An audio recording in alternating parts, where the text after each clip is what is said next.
Il Sabato del Vignaiolo, prima iniziativa promossa a livello nazionale dalla FIVI, Federazione Italiana Vignaioli Indipendenti. Un'iniziativa che coinvolge circa 1400 imprese in tutta la penisola, in Emilia-Romagna sono circa un centinaio. 3 appuntamenti nella nostra regione, che sono appuntamenti uno a Valdarda, uno in Romagna a Ozzano dell'Emilia, mentre l'altro si svolge a Castelfranco Emilia e raggruppa le aziende che vengono da Reggio e anche da Modena.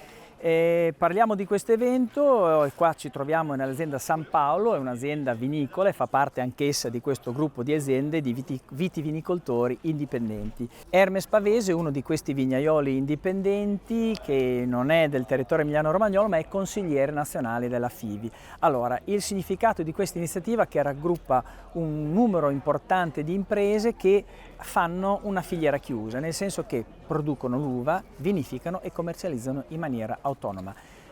Questa vostra associazione è un'associazione che è relativamente giovane, anche se comunque sono anni che si presenta sul territorio, però diciamo che questo evento è il primo che voi fate. Questo è il primo, relativamente giovane, bisogna dire che ormai adesso abbiamo 12 anni, no, 14 anni come anni che è nata. Diciamo siete adolescenti. Sì, beh, siamo ancora adolescenti, però siamo già un bel numero, arriviamo a 1400 iscritti.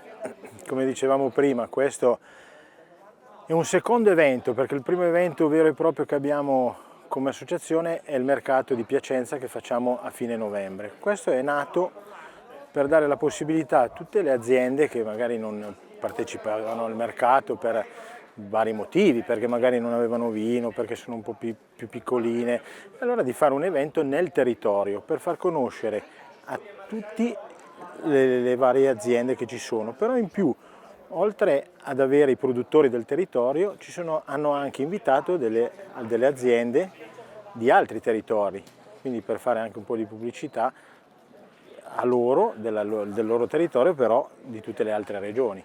Hermes, qual è la tipologia dell'impresa che aderisce a FIVI? Quali sono le caratteristiche diciamo un po' che sono il denominatore comune del vostro gruppo? Beh, per essere un vignaiolo che fa parte della FIVI tu devi avere una filiera chiusa, cioè tu devi produrre la tua uva, devi conferirla nella tua cantina, produrre il vino e commercializzarlo. Se tu hai questa filiera chiusa puoi far parte della FIVI.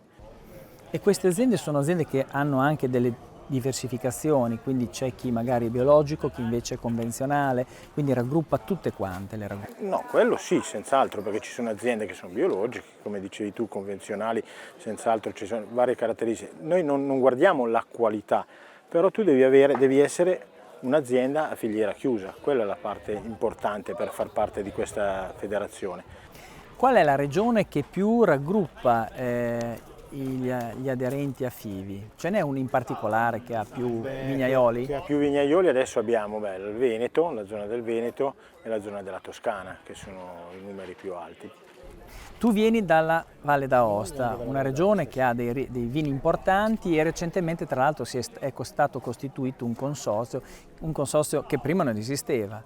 Non è mai esistito il consorzio di tutela dei vini della Valle d'Aosta, finalmente siamo riusciti a farlo, siamo riusciti a creare questo consorzio grazie alla volontà di alcune aziende, compresa la mia, che ha voluto creare questo consorzio per tutelare la viticoltura valdostana, perché adesso in questo momento la viticoltura valdostana ha un suo perché molto importante.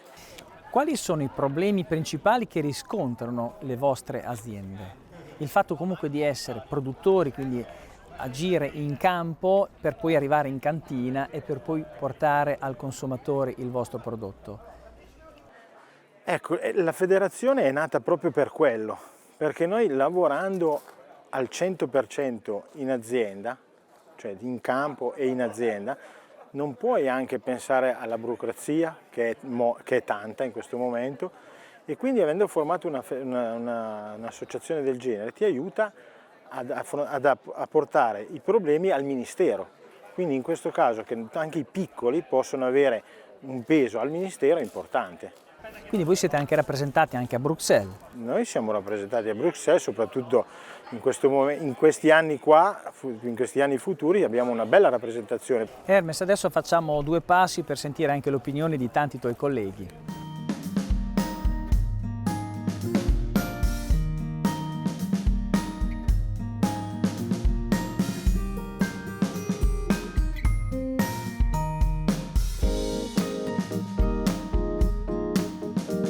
Lorenzo Simoni, l'azienda agricola e agrituristica La Cavaliera di Castelvetro, terra del Lambrusco Graspa Rossa.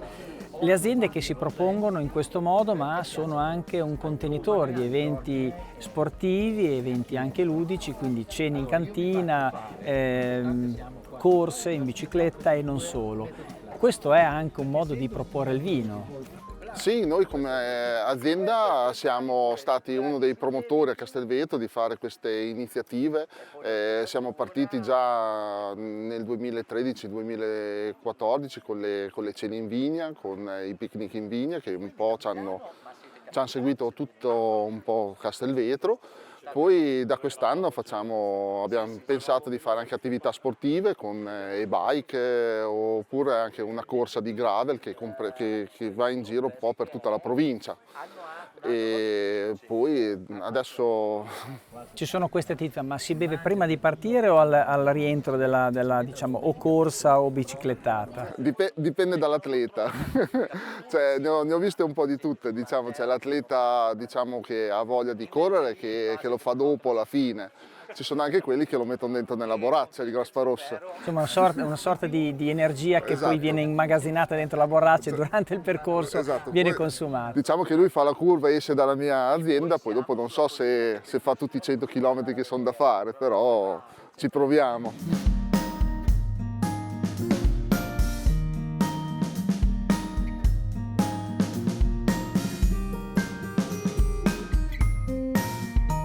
Un evento, questo di Castelfranco Emilia, sempre nel modenese, che ospita anche aziende che vengono al di fuori della regione, come nel caso di Simone Morlin, la sua azienda è Martignago, che propone il prosecco salato. Ci ha incuriosito questo aspetto qua. Perché il prosecco salato? Allora, questa è una provocazione fino a un certo punto per evidenziare una caratteristica dell'Asolo Prosecco, che è la zona da cui veniamo noi, che è questa sapidità molto marcata, no?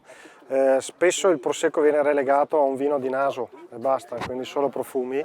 In realtà Asolo ha anche tanta bocca e a noi come azienda piace lavorare soprattutto su questa caratteristica e con questo cartello andiamo un po' anche a incuriosire la gente e spiegargli questa cosa. Insomma, è corretto dire che il prosecco ha le diverse sfumature, come per esempio nel Lambrusco, nei territori emiliani, quindi c'è un prosecco in questo caso un po' più salato e un prosecco anche con territori diversi, come Asolo ad esempio, che è una piccola diciamo enclave all'interno di un grande territorio del prosecco. I piccolini del mondo del prosecco, la quarta denominazione spumantistica, quindi piccoli fino a un certo punto, ma rispetto agli altri due colossi siamo i piccolini. Il bello del vino è che se tu rispetti il prodotto senti il territorio e i territori sono tutti diversi. E assaggiando dei prosecchi anche dei vignaioli fivi, ce ne sono tanti della zona di Valdobbiadene, di Asolo, ma anche della Trevigiano, senti proprio questi caratteri diversi. E quindi io ritengo che sia giusto che ognuno porti avanti la sua diversità e non stia a rincorrere un po' le diversità degli altri.